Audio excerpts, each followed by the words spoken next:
But as this text is truly about the power of the Lord, he demonstrated it in two ways. The first is by forgiving a man's sins, and the second is by healing that man's body. But carnal men, friends, they come to seek out the second while neglecting the first. Carnal men always come to seek the healing of the body, though the first is more needful, the curing of one's soul. Men seek bodily healing with no care or concern to be forgiven for their sins. But the greater miracle in this text and the greater need in this text is to be forgiven. For without this forgiveness, both your soul and your body will be destroyed forever.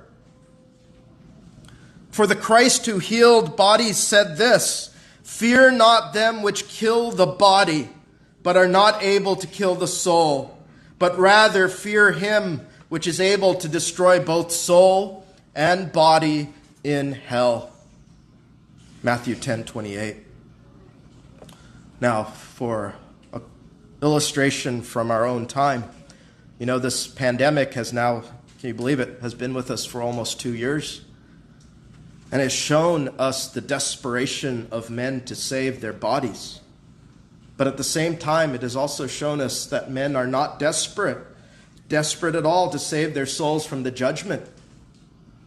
Men have desperately sought their hopes in medicine and not in Jesus Christ. I'm not saying anything against medicine, mind you. I'm just saying that same concern, a greater concern, is not there for their soul.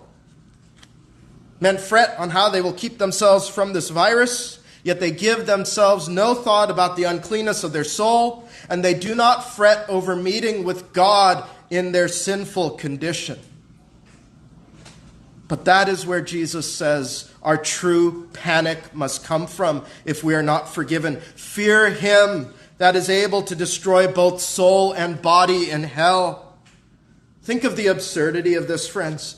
If Jesus had healed the body of this paralytic without forgiving him, what would be the use of this man's next 20 or 40 years of a restored body when an eternity of hell loomed before him to torment both body and soul? It's absurd. It's heartbreaking to think that Christ would heal his body for a few years just to let it burn in hell for all eternity. As for you, have you given a thought on these things yourself?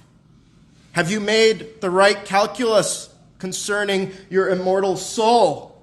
How great the judgment of God is for sinners like us. And have you recognized the greatest miracle of all, which is the forgiveness of sins?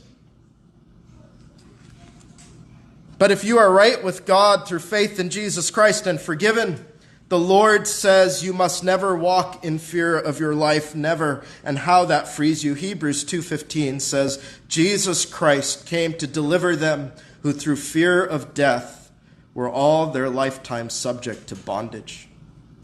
My heart is greatly stirred, I sing a noble theme.